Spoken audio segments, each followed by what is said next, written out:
Good evening, everyone. I'm Dr. Christopher Cimino, Vice President and Chief Medical Officer of Kaplan Test Prep Medical.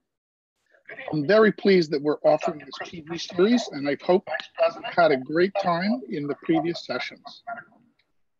Today, we're going to really show what Kaplan brings to the test prep arena. Not only do we have great speakers with the right knowledge you need to pass the tests, but we also take care of the psychological aspects. How do you be confident in what you're going to do on that test? And I can think of no one better than Dr. Tenzin Jamyang, who you've already met, but deserves a little bit of introduction. He's a senior medical advisor that's been at Kaplan for 12 years, and he's helped thousands of students not only pass their licensure exam through US medical licensure, but also obtain residencies. He's a great speaker, and he's going to focus on the psychological aspects of getting ready for the test. So I leave you in his capable hands. Take it away, Dr. Tenzin. Thank you very much, Dr. Cimino, for the generous introduction. A very good morning, India. I know it's not morning in India, it's evening there. Namaste, namaskaram, and welcome to the last day series of NEET PG 2019. I'm not going to introduce myself again, but some of you guys must have watched the series for the last 4 days and must have gotten a few tips and tricks about how to ace the boards for the NEET PG. Now, before I continue, can you guys tell me how many of you guys are planning to take the NEET PG for the January in about 2 to 3 weeks?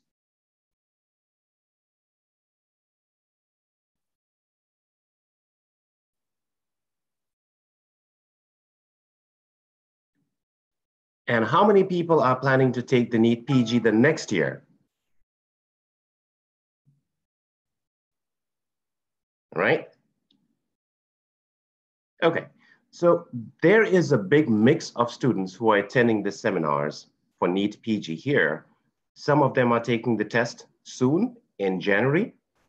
And some of you guys are planning to take the NEET PG next year or maybe next to next year. So I know for those people who are taking the NEET PG soon, this January, I know you guys are full of nervousness, anxiety, panic attack, and what have you, right? And I totally understand that. Having experience working with international as well as domestic United States students, we work with them to kind of crack the exams. But mind you, exam is an exam, it is an exam. Be it NEET, be it PGI, or be it JIPMER, be it AIMS. All the exams are same.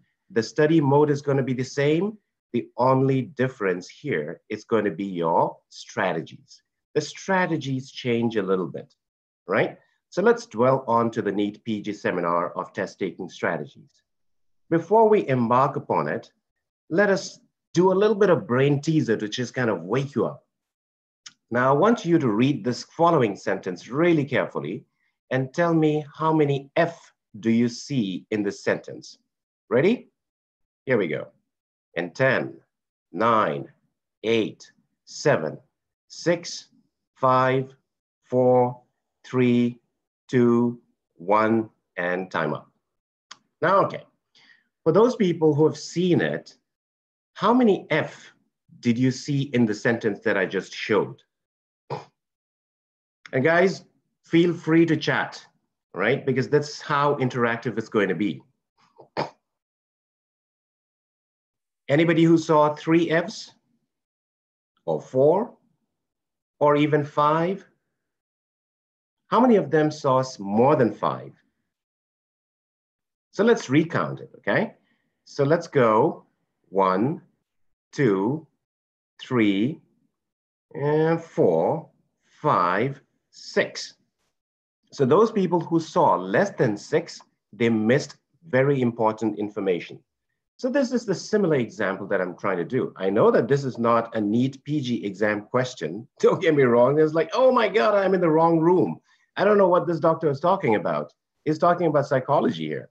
But no, ladies and gentlemen, the reason why I'm showing this brain teaser is how important your focus should be during each and every test you take.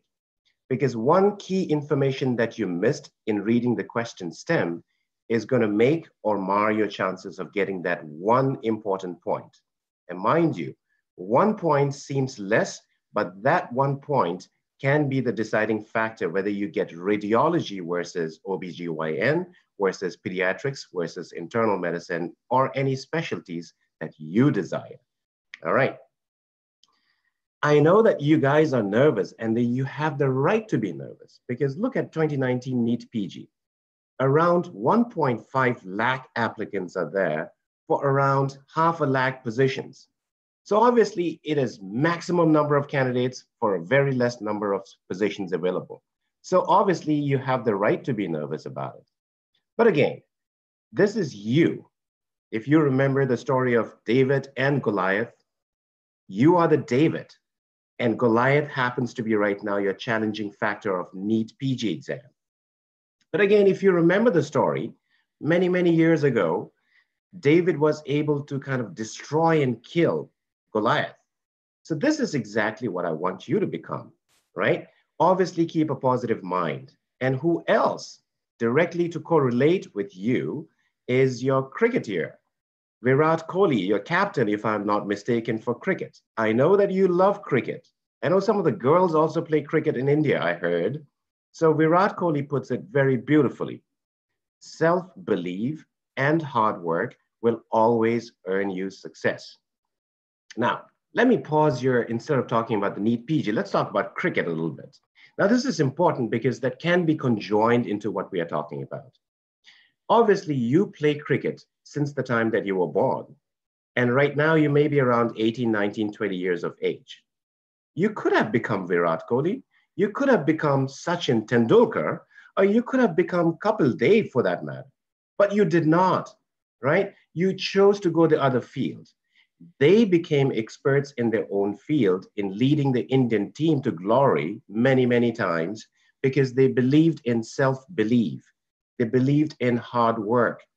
Then that two combination is always going to bring you success in any field that you touch. So same thing, it goes here because the success in any sphere of life is the result of hard work, learning from failure, believing in yourself, and persistence, right? A lot of people think that it's just the hard work and that's it, right? It is not just the hard work. It is the hard work, but more importantly, believing in yourself and persistence.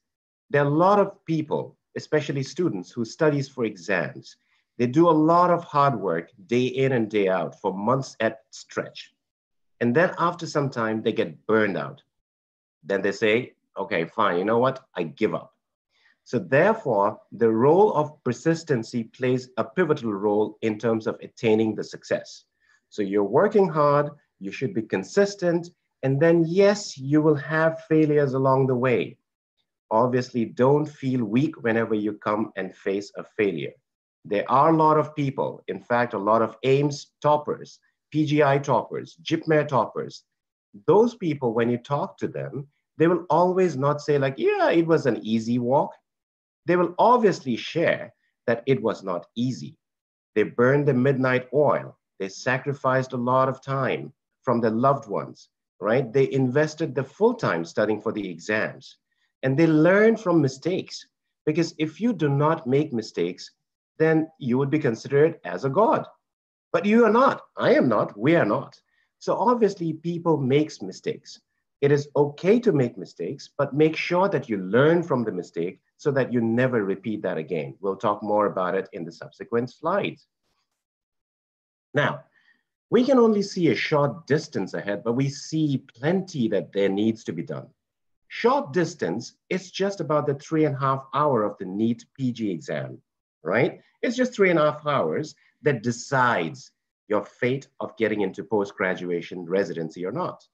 But again, in order to reach to that last 3.5 hours of exam, you have a plenty of journey to traverse, starting right from your first MBBS days, okay? So obviously, when you're looking at the NEET PG success, you should not think about the last 1 year or last 3.5 hours of your exam day, but you should start having a long-term goal of day one of your medical school. I know that you are proud amongst millions of Indian students who compete for the competitive exam to get into the medical school.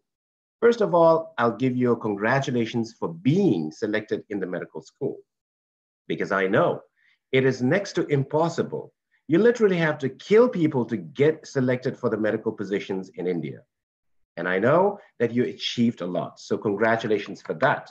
But now, the next step here is, how do I get into residency position? Or how do I get into PG as in India?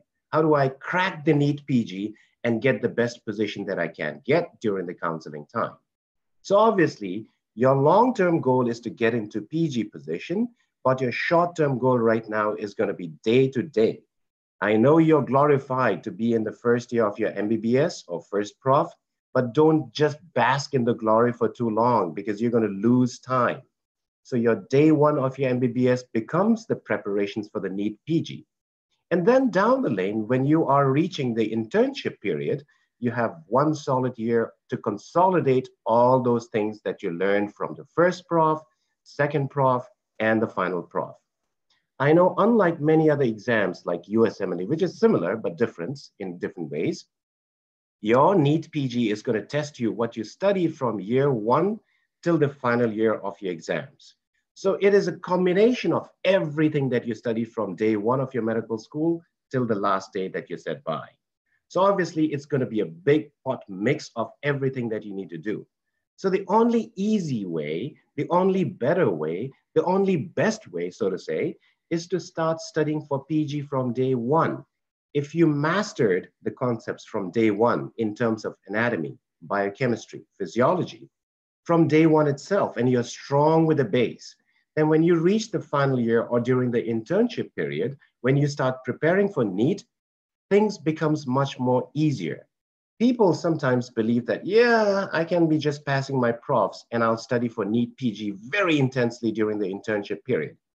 But ask the toppers, they will tell you they started preparing for NEET PG not during the internship period, but they were preparing from day one of their medical schools. So keep that in mind. NEET PG success or no success depends upon your daily routine each day in and out from your medical school years. Now let's talk about factors impacting your scores. They are, and you know some friends of yours, when you ask a question in the classes, they will answer everything just like on the tip of their hands. But when they take the exam, those great people who answered everything, some of them, they are not able to score high in the exams. So now you're thinking, oh my God, this guy or this girl knows everything, but he's not able to secure high scores in the exams. So what are the factors that impacts your scores? So here it is. 70% of your total scores in any exam that you take depends primarily on the content knowledge. 20% is on the test-taking strategies or even preparation strategies. Last not the least is how your attitude and emotions are. Boys and girls, you might think that 10 and 20 are very less, but again, remind you, I told you earlier, even 1 point less is going to make or mar your decision about getting the dream PG of yourself. So we are going to stress more upon the 20%, that is the test-taking strategies and the preparation strategies and how to steer away from mistakes that people make. And then obviously the 70% is going to be the groundwork that you will do from day one of your medical school year. Okay, let's move forward. Let's now talk about the most common preparation mistakes. Like I said, NEET PG preparation is not an overnight magical thing that you'll just sleep and then be expert. Your NEET PG success or no success depends primarily from the day one. Day one of preparations, but this is the most common preparation mistakes that the students make in most of the exams globally. Here's the first one: passive studying and excessive resources. Next one, advice overload. Third is memorization and not understanding. Fourth, we have improper practicing with questions. Fifth, misreading and misinterpretation of questions.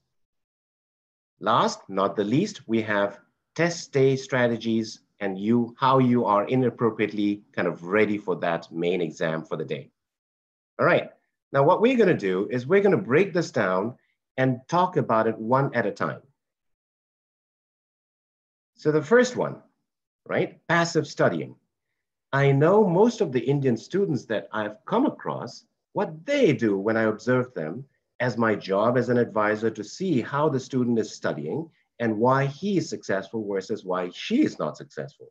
And then overall, I've come to see a pattern, especially in the developing countries where the study format is slightly different. They study passively. What do you mean by passive study?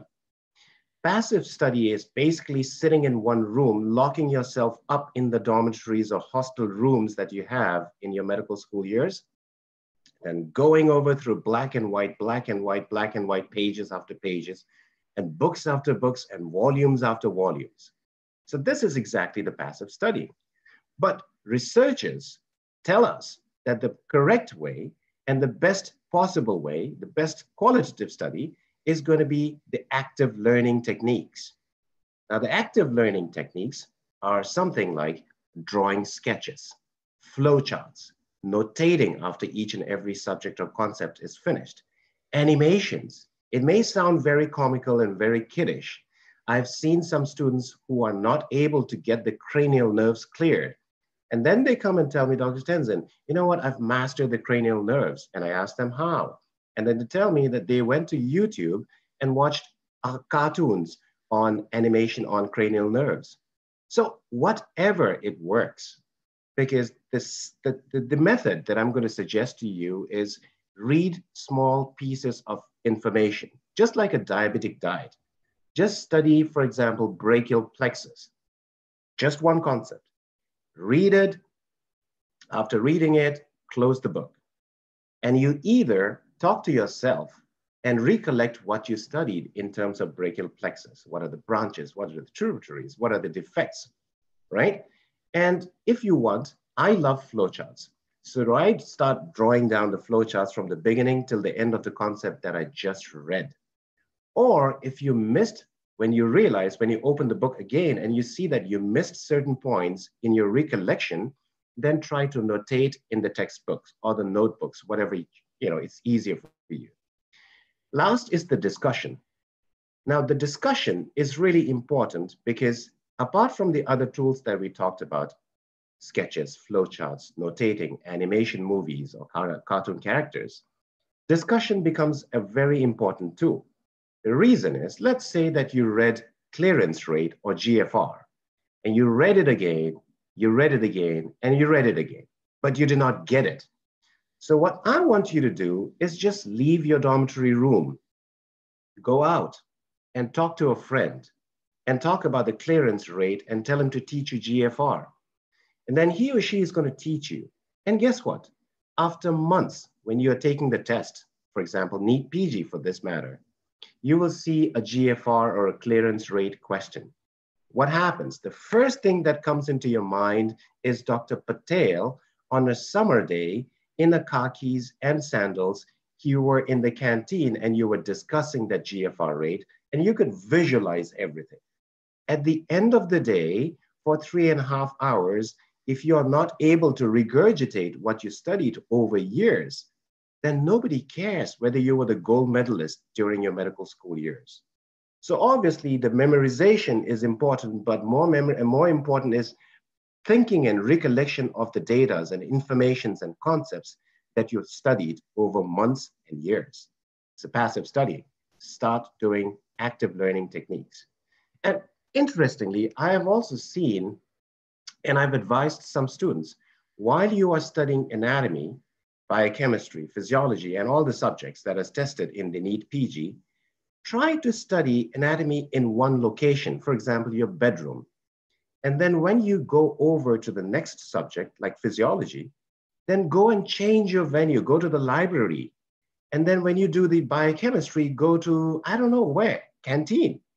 So that when you see a question in the main exam, first of all, you should take yourself, okay, this is anatomy question. I need to go back to my drawing room where I studied all my anatomy. So everything is going to be much more easier and compartmentalized for you to get your memory much more faster.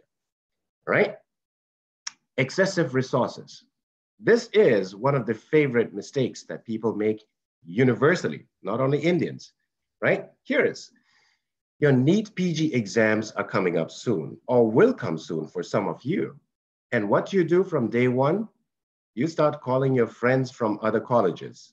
You will go online, right? And then you will talk to your seniors and seek for their advices. And what advice they give you? Okay, do this, get this document, get this book, read this, do that. Now you have tons and tons of resources on your study desk. Do you see that? For those people who are taking the NEET PG soon, can you see in front of you how ugly your desk looks like? How many volumes of books are there? You can even use that to lift as a power and build up your muscle instead of going to a gym. Don't you see that?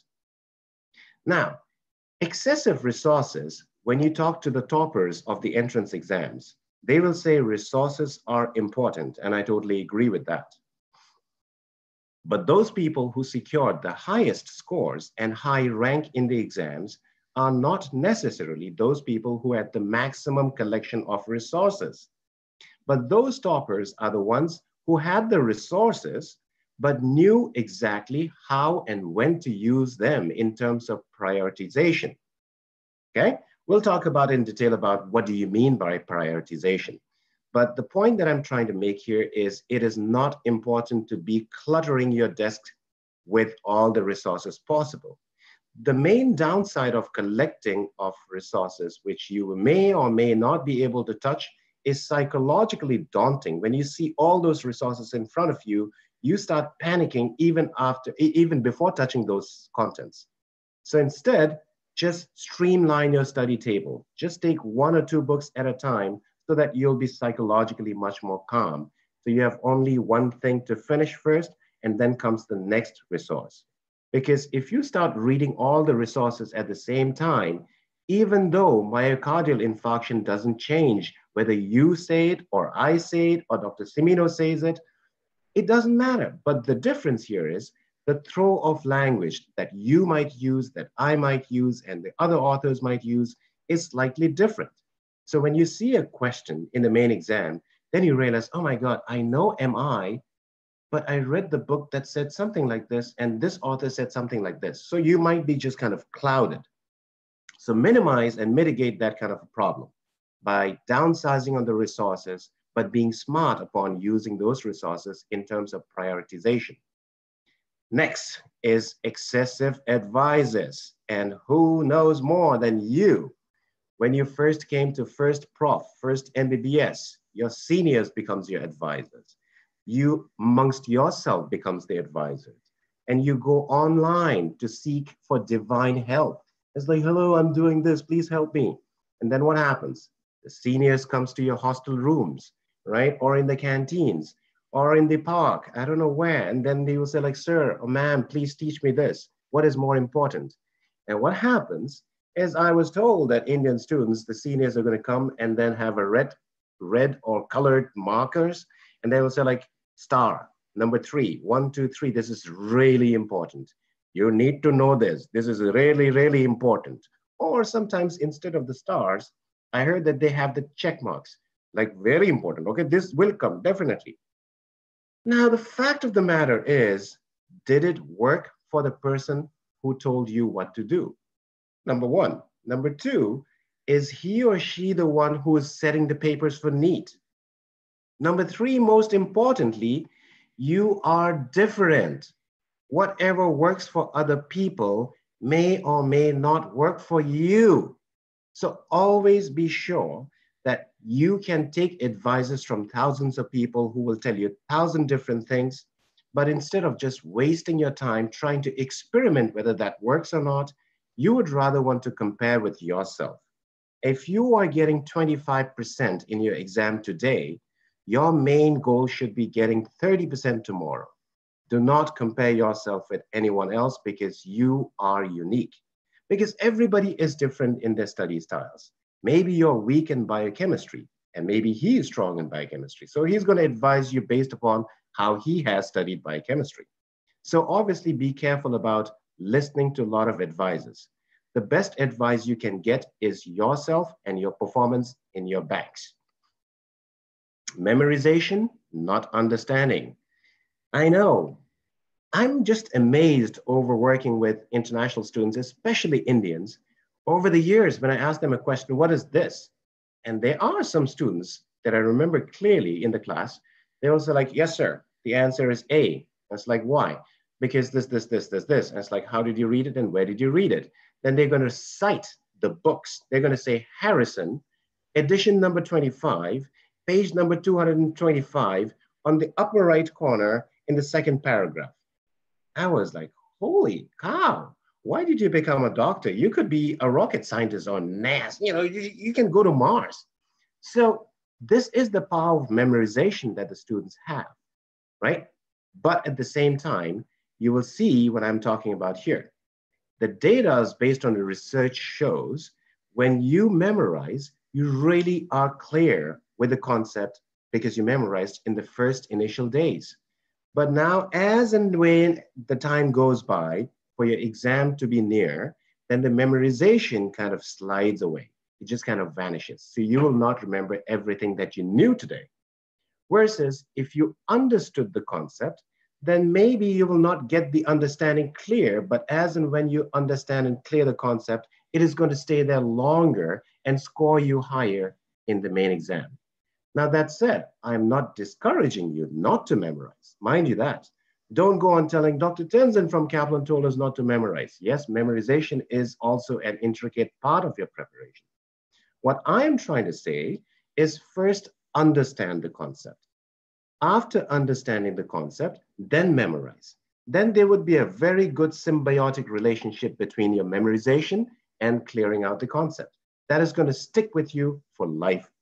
Because generally, think about yourself down in the practical phase when you're working as a doctor, right?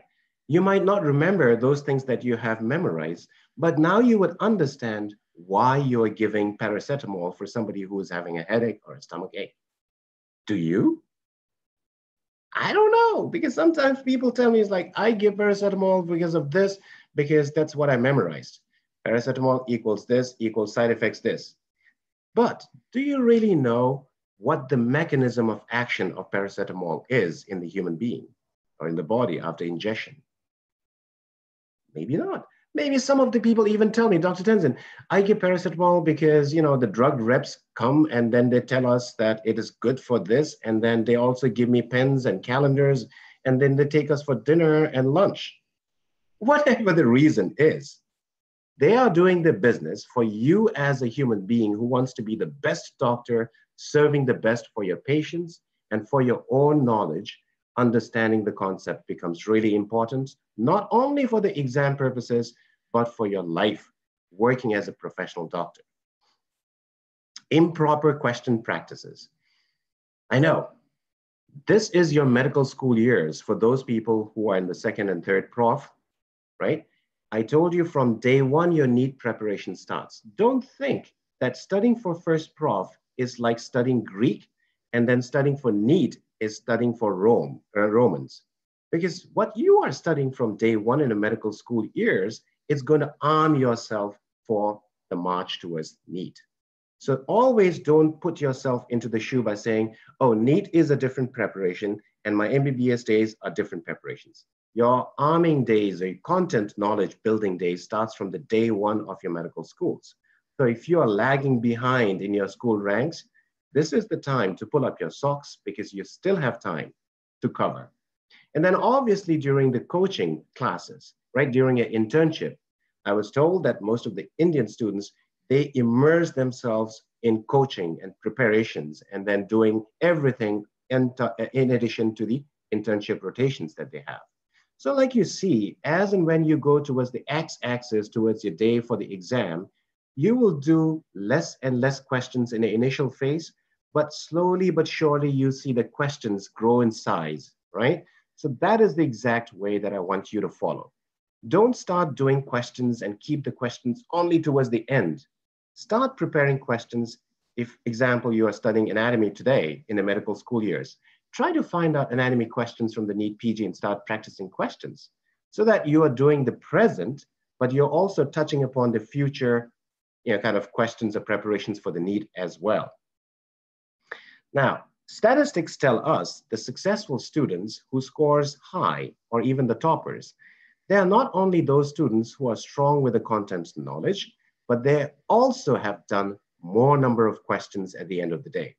So now remember this, people who are strong in the content knowledge, if they have not practiced enough questions, there are less chances that they will score high.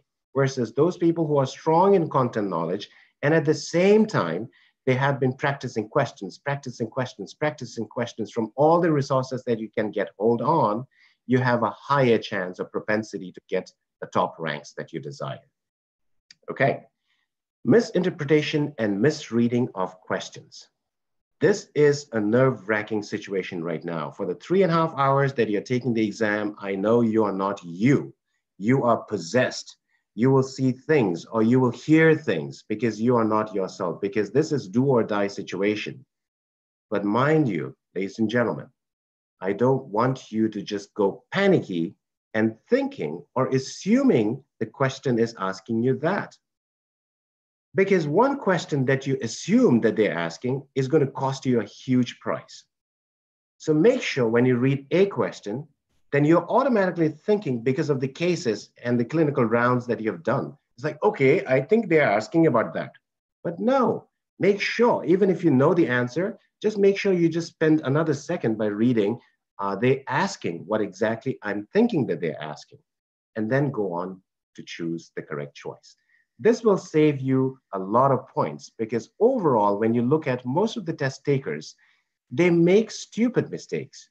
And when I call stupid mistakes, they know the answer, but they got tricked into how the question came. So they assumed the author is asking this question rather than the question that was really asked. So be really careful, reread the question before you click and move on. Okay, next is test taking strategy lack, right? Lack of test strategies. Now, I would like to divide this into 3 phases. Now, what are the 3 phases? The 3 phases are going to be content knowledge building phase. The next is remediation and consolidation phase. And last is the Q phase, that is the practice questions phase. Now, this is the best strategy for most of the exams in the world. Now, when I'm talking about review strategy, I dwelled upon the content knowledge. Content knowledge is not solidified in the last internship period of the year. The content knowledge phase starts from the day 1 of your medical school years. Try to be the topper in your class. Then we are talking about you trying to be the topper in the NEET PG or AIMS or JIPMER or PGI, right? Because if you are not a topper in your class, then the correlation of chances that you might become the topper in the NEET PG or any entrance examination is lopsided. So build your knowledge starting from day 1 of your medical school and all the way through the first prof, second prof, and the final prof. Next phase is the remediation and the consolidation phase. Now I know by the time this phase generally coincides with the internship period. When you are during your internship period, most of you guys have to do the rotations, right? You have to do the clinical rounds. And by the time you come back to your hostels, you are dead tired.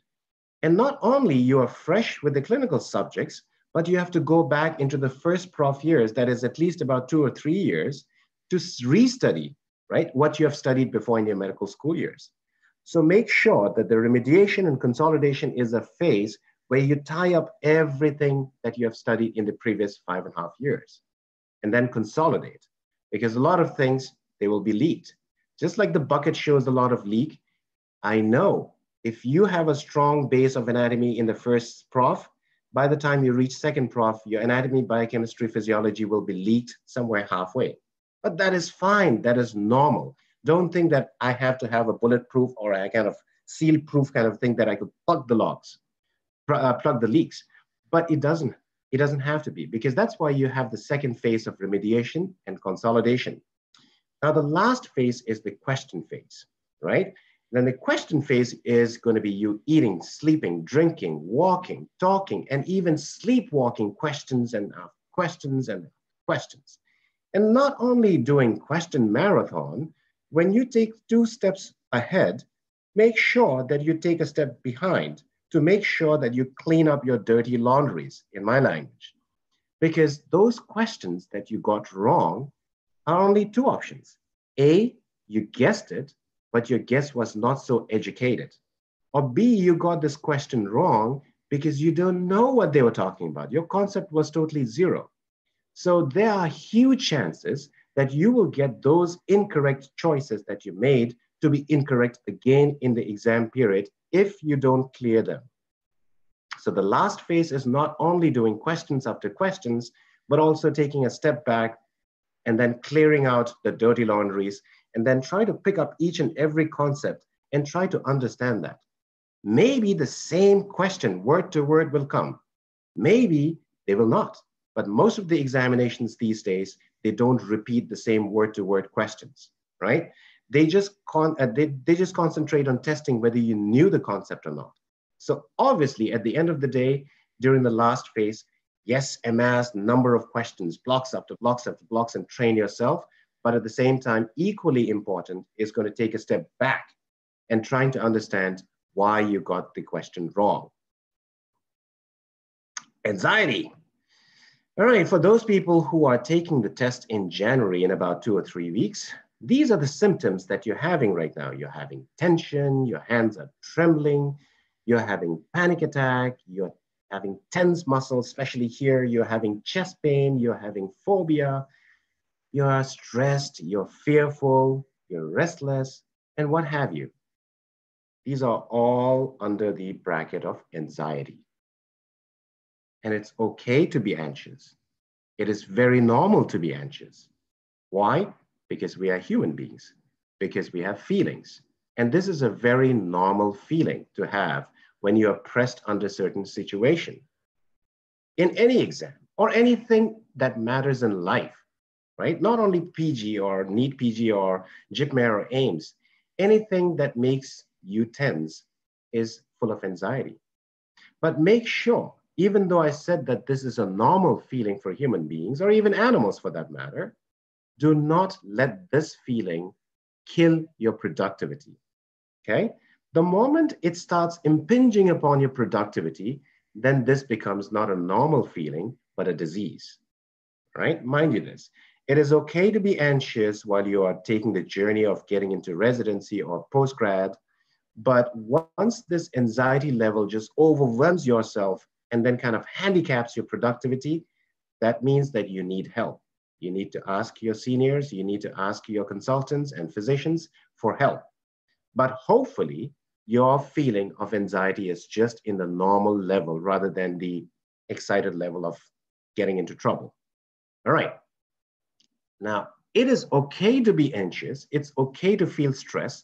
But now let's talk about some strategies and some managements to do relief of these feelings. All right, let's break it down. Remember this, the anxiety feeling, which I said normal, doesn't have one magic pill that you pop in and then it's like, poof, the anxiety goes. I wish there was. But you know, most of the anxiolytic drugs are not magical. They have to be taken for a long duration of time, right? And we don't want that, right? If your level of anxiety is normally low or normally, kind of average, then these are the things that I want you to concentrate. Number one, set realistic goals. I know Dr. Smitha is a different student than Dr. Patel. Dr. Smitha is a topper in her class, but Dr. Patel is trying to follow her. So obviously when Dr. Smitha says, I'm going to finish my biochemistry subject review in 3 days, now Dr. Patel is full of anxiety.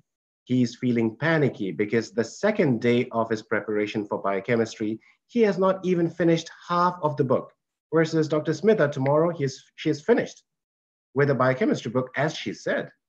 So set realistic goal. It's tying up with what I said earlier of do not compare yourself with other people. Setting realistic goal is based upon your own background, your own weaknesses, and your own strengths. You know yourself the best. If you do not know, I'm telling you, you know yourself best. Remember this, all right? So when you set a realistic goal, depending on which level you are in, example, if you are in the first prof, then your long-term goal is going to be the NEET PG or the JIPMER or the AIMS, right? Those are the entrance examinations for PGs. Your short-term goal is going to be how to ace and become the topper in your class right now. If you are building the small blocks, then obviously the long-term goal automatically comes to you. You don't have to set a new plan for that. Next, study smart. I know a lot of people study hard, but at the end of the day, not only you can talk to the toppers and you can go online on forums too. Those people who scored high are not necessarily those people who studied 14, 15, 16 hours a day. But those are the people who studied smartly because they knew how to concentrate and how to plan the plans. Choose the best resources. Again, when I say best resources, whoever advises you, obviously all the advices are not generically standard. You pick what works for you and what is meant for you, and then leave out what is not designed for you or what is not intended or meant for you at your face. So just don't say like, oh, but Dr. A said this, Dr. B said this, because this is what I always hear. Because Dr. A said this in a class of 100, 200 people. He cannot just individually say, all right, Tom, you're going to do this, Jennifer, you're going to do this, and Dr. Bhavna, you're going to do that, right? It's going to be generic advice. So just pick up what applies to you and leave out what does not. Choosing the best resources. The best resources is going to be your groundwork study materials in your profs. And then during your internship period, you have to add more layers to your preparation. So therefore you have to seek more resources to build more on the mastery of contents that you have already mastered over the MBBS first prof, second prof, third prof. Study plan. Just about a few days ago, I was talking to a group of students in India who were studying for USMLE. And then I asked them, what plan do you have? They asked me to help them in their studies. So I asked them, do you have a study plan? And then they say, yes, we do. But we're having difficulty with this because sometimes it works, sometimes it doesn't. Now the plan is, it is okay to create a plan, and everybody should create a study plan to kind of have the mission accomplished. But more important than that is going to be consistent on that plan. There are certain days that you will not achieve the plan that you are supposed to be doing. Let us say that you were supposed to plan to study 7 chapters of microbiology or immunology, right? Maybe today was not a good day, right? And then you were only able to finish 4 chapters. It is okay, right? Maybe your body was not tuned with yourself. But don't give up. If this becomes kind of consistent, then it'll be a problem. But if your plan is not working, instead of just like, oh, it's not working, let me create another study plan. Let me create a new plan. Let me ask my neighbor to create a plan for you. Then you know what? You have 10,000 plans, but nothing seems to work. Why? Because you were not consistent. Because if you stay on the track, even if you fail sometimes, there will one day, you will see the light at the end of the tunnel. Time management and balance. Like NEET PG or any entrance exam like AIMS or PGR, JIPMER is not a one-night kind of a miracle thing happening. You have the whole journey in front of you, right from the start of your medical school years till the end of your graduation. So along that time, try to balance yourself with what you like to do. Take some breaks. Don't kill yourself. Because I've seen some students who are really nerds, who really got all those concepts correct, and then towards the end, they lose it. I mean, when I said lose it, I'm not talking about losing their memory, but they just go sometimes cuckoo, right? Because they did not take any good breaks in between. So I don't want that to happen. I have examples, I can tell you, and you will also know some of your friends in your med school years that they were really good for the first prof, second prof, and third prof. They went doo, doo, doo, doo, doo. So be careful. I don't want you to be landing up in a psychiatric ward, but rather you want to be the psychiatrist treating those cuckoo people, all right? Good. Next, maintaining a positive attitude. It's important, not only for the NEET PG or entrance examination, but overall in life, right? You will see amongst your friends, you don't have to look far. Just count how many friends do you have. You might have 5, 10, 15, 20, depending upon how popular and how sociable you are.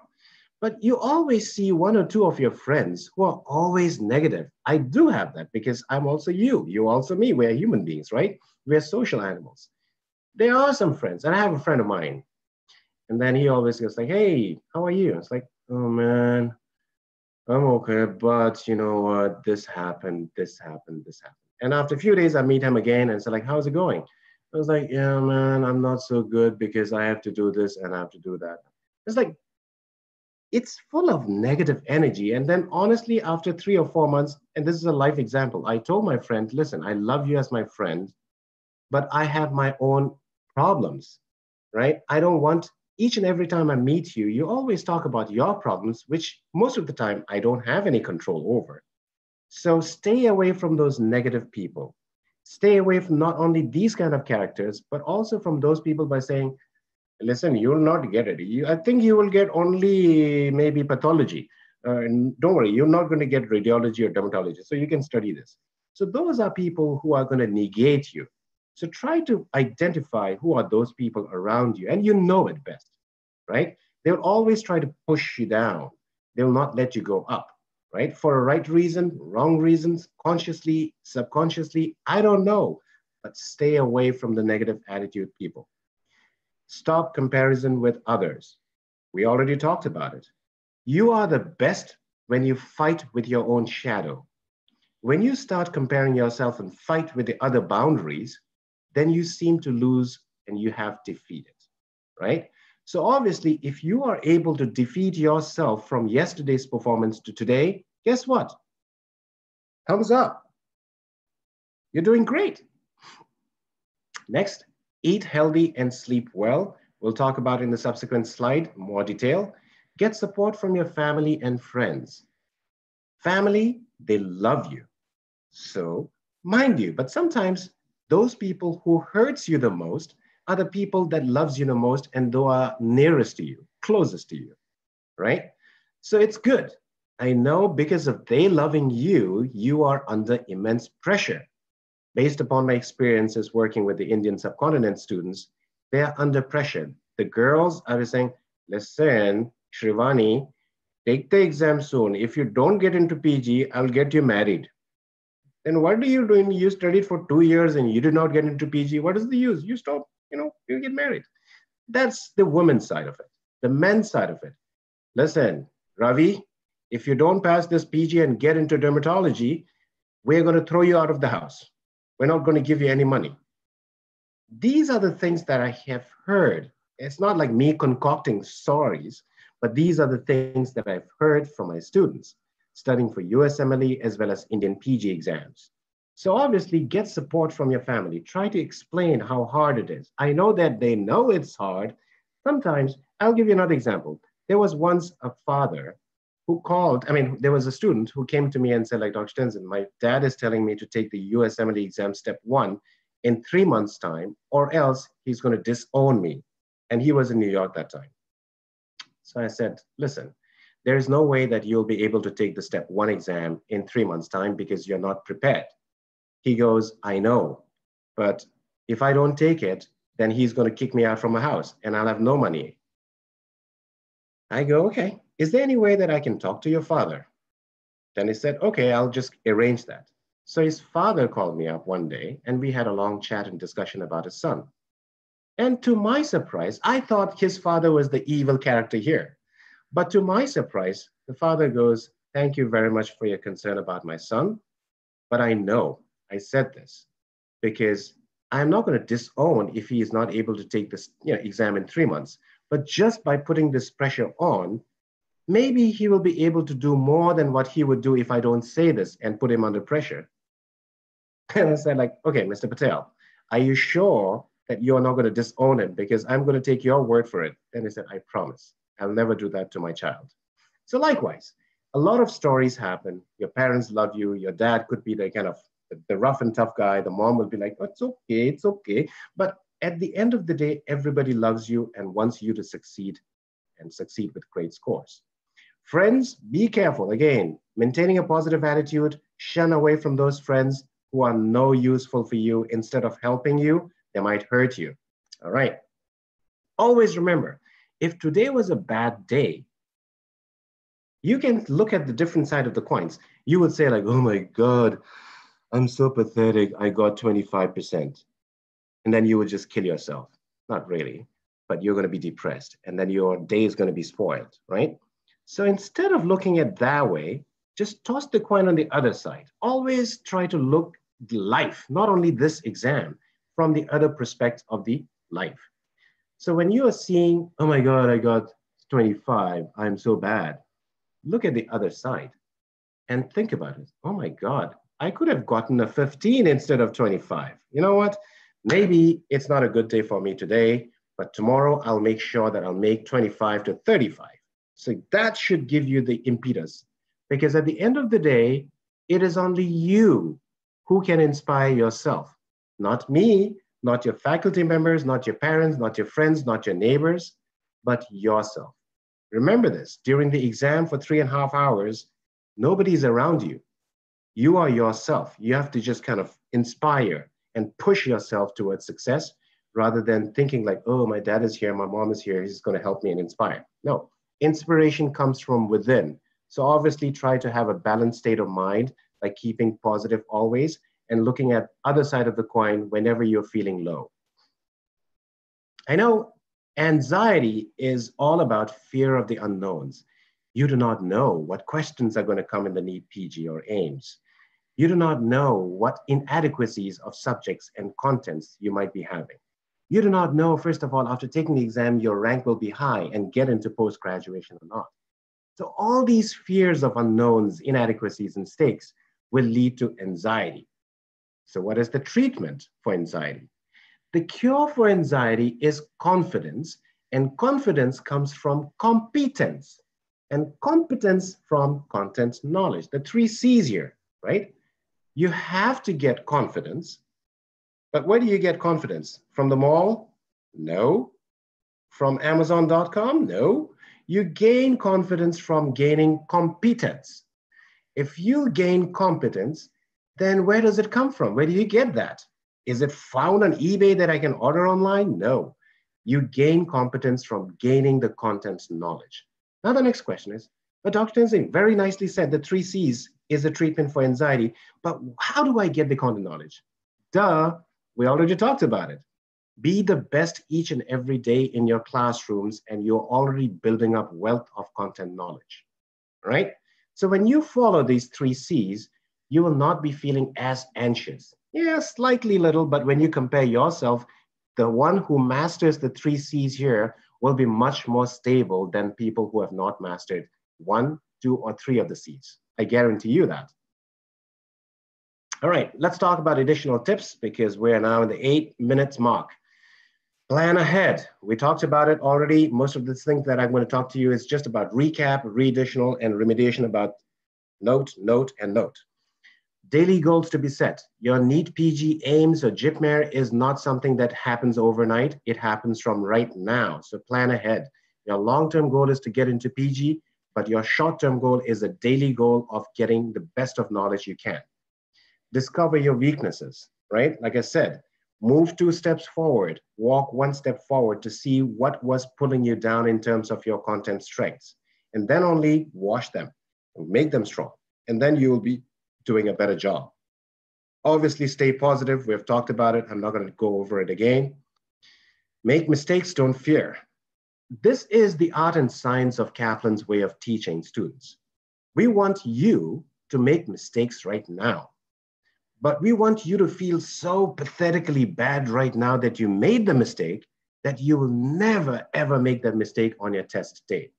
So that said, when you're in your classrooms, be loud, be kind of confident to make mistakes. When your teacher asks you, what is this? It's like, ma'am, the answer is A. Even if you're wrong, you know why? During that split 5 seconds, you might become the joke where people are going to laugh at you by saying, haha, you got it wrong. But guess what? Use that into a positive channel and say like, oh my God, I'm so bad. They made me feel so bad today, but now I'm going to go back and read and make sure that I'm not going to make the mistake again. That's how you learn better, because you have to challenge yourself. Like we talked about, reading the question properly. Don't assume. Biggest mistakes. Maintaining a good health, healthy food, exercise, and sleeping well. I'll not talk about how healthy you should eat and how much you should exercise and do yoga because you are from the yoga land. But I'll give you a small example of sleeping well, right? I know your exam is going to be scheduled for around 3 p.m. or 3:30 p.m. There was once a student of mine who was really a rocket scientist. Every day, every month, he was topping. And I just knew that when he goes to exam, he's going to score really high. But guess what? I met him after 1.5 months after his exam was over. And then he comes to me and said, like, apologize by saying, Dr. Tenzin, I'm sorry, I was not able to meet you because I had to go back to my country because of an emergency, blah, blah, blah. So I asked him, how did your exam go? And I was like, it did not go well. I said, what happened? Guess what? He did the first block, second block, third hour, he snoozed. He fell asleep on the exam. When he woke up, he was already in an ambulance. And I was like, what happened? So it means that he was full of anxiety, and then he could not sleep the night. He was tossing, turning, only to wake up during the day, right? And then he went straight to the exam hall. He took the exam, and after 3 hours, he felt blacked out. So I don't want that to happen. But thankfully for you guys, your exam's at around 3 o'clock, and I hope that nobody sleeps till 3. Next up, we are talking about the timing of exams. So this time around, like I said earlier, your exam is going to be scheduled somewhere around 3 or 3:30 p.m. So adapt yourself with a change. I know most of the Indian students, they take the questions, so they start reading or preparations throughout the night. Now you have to start changing that nocturnal kind of a character that you have, right? Because now you have to build your body into the circadian rhythm so that your body is smart, your mind is fresh right at 3 p.m. so that you're good to go. So obviously these habits don't change all of a sudden. If you're planning to take the exam, then try to build up that tempo and make that into your habit so that when you take the exam at 3 o'clock, both your body and mind is like, okay, I'm ready to go because this is just another day, rather than thinking, oh my God, it's a NEET. Stay calm on your test day. Just pray. There's nothing else that you can do the day before the test or during the test day, because you have done almost everything that you have. If you try to do new things during a test day or one day before that, then there's a heavy chances that you will regret that you should not have done it. So just stay calm, meditate, take your blessings from your parents, go and meet your Pandit Jis if you have to, go to church, mosque, temple, just meditate a little bit and then go, because it's a showtime. Whatever you have invested over months and years of your studies, this is the day that you cannot screw it up, right? Just believe in yourself and walk straight in. Tiebreaker, right? When I talk about tiebreaker, we are told that there will be 4 points for each correct response, and there is a negative marking in the NEET PG. So when we talk about negative marking, some of the exams don't care about negative marking. There's 0 marks if you got it wrong. But here for NEET exam, if you get one question wrong, you are getting a deduction of 1 point. Now, when you look at the toppers, right? And especially for this particular NEET PG, there are tiebreaker rules. The most important thing is if A and B having the same scores, right? Same scores, the tiebreaker number 1 is going to be choosing the candidate who has lesser amount of negative marking. So obviously you don't want to be the topper and then along with another one, but just because you had 1 extra negative marking score, you just got to the bottom of it, right? So obviously the point that I'm trying to make is try to get everything correct, if possible. Worst case scenario, if you cannot, then if you see a question that you don't have even a single idea of what they are talking about, then I would rather say leave it alone instead of getting a scar on your face and having a negative score. Okay, pyramid studies. Now I'm going to rush through pyramid study strategy. Now these are the subjects that are being tested in the NEET PG and the weightage of questions in terms of numbers. Now when you look at obstetrics and gynecology, 25, pathology, 25, the red circles. Now, for me, again, everybody has the different strategies. For me, during the internship period, I would focus first on those heavily tested ones, like 25 and 25. And now you guys must be thinking, what about 37 and 46? Dr. Tenzin, did you lose your brain or what? Don't you know math? Yes, I do. But I'm choosing specifically the 25 and 25. I missed on the social and preventive PSM, right? Because that is much more easier. That's just one subject, right? Pathology, PSM, and OBGYN. it's easier and faster for you to get these 75 points under your belt first. Yes, you're right, 37 and 46 for medicine surgery. But look at this. It is a combination of, in terms of medicine, dermatology is included. Venerology is also included. When you look at surgery, you have ENT, orthopedics, and anesthesia. So you have a lot of small branches around, a lot of subjects to study, right? So therefore, I personally would say go bottoms down in terms of the pyramid, not bottoms up, bottoms down. Again, like I said from the beginning, this is my strategy. Try it. If it works, well and good. If it not, stop it, do whatever you have planned to do. And then when you look at those subjects, which is like forensic sciences, ophthalmology, psychiatry, those are 10 points. Those are the 10 points if you are able to get the 75 points for the OBGYN, pathology, PSM, and also medicine surgery, then those 10 points are the ones which is going to make whether you're going to be the topper or you're going to be the next topper or the top 10 or top 5. Okay? So equally important. All of them are important, but you should have a strong strategy of, kind of where do I start first and then where do I end next? All right, let's jump on that. Always challenge yourself. Today may not be a good day, but push yourself to be a better tomorrow, because no longer is going to be a challenge from your other friends. But if you challenge yourself, you will realize that you will be in a good land. Oops, this is for USMLE questions. I'll just breeze it through. Okay, let's do practice questions. Quick, external carotid artery is ligated at. Let's see whether you guys are ready for the exam or not. I just got these questions up. All right, what is the answer? A, B, C, D? It's easy, right? It's easy. Let's move on. Let's see how many guys are ready for the exam. Next question. Answer is A for this. Next question. What is the answer for this? A gene is codon, anticodon, cistron, Okazaki fragment. Quick, quick, quick. This is an easy question. Is it don't recall you know it or you don't know it kind of a question. All right, the answer is A again. The gene is a codon. Next, where do you see a brown reflex deposition in mercury poisoning patients? The good thing about NEET PG and Indian PG exams, most of the MCQs are just one word, unlike the USMLE questions, which is whole subject clinical vignette, right? But again, at the same time, I have the other argument by saying, you got this or you did not get it, because there's no other helps that you can just seek that you can get in the clinical vignettes in the other forms of exams, all right? The answer is C, anterior lens. Now just count down how many questions that you got it right, and then you will just kind of know whether you're ready to go for the main exam or not. All right, under which condition would you see absent S4? Pulmonic, mitral, systemic hypertension, pulmonary hypertension? The answer is B. All right. It seems that we're running out of time and you guys are not interactive.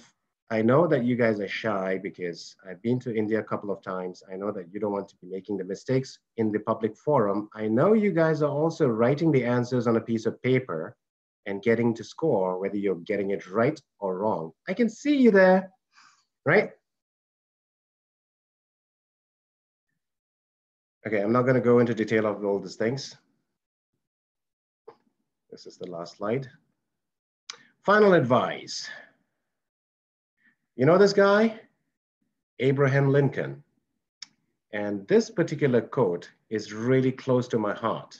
And I quote, "Give me 6 hours to chop down a tree, and I will spend the first 4 sharpening the axe." Great. And it really resonates well in your situation as well, because you have to chop down the tree, meaning you have to succeed in getting the highest scores. But you have to spend about a big chunk of time gathering the content knowledge, becoming solid in terms of knowledge, and then chopping down is the easier part. Versus if you do not have a strong content base, then irrespective of how many times you're going to hit the axe on the tree is not going to fall. Maybe the axe will break. So with that, ladies and gentlemen, over the past few days, we had a series of NEET PG events. I hope that you learned from it and took some tips and tricks from the experts. And we at Kaplan wish you all, especially those people who are taking the exams in January, the very best of luck, because at the core of our heart, our success lies in your success, because your success is our primary goal. That said, I wish you the best of luck for the examinees, and I wish you also the very best of luck for those students right now who are trying to be aspiring toppers in the entrance examinations in the years to come. Thank you very much. Shukriya, namaste, and bye.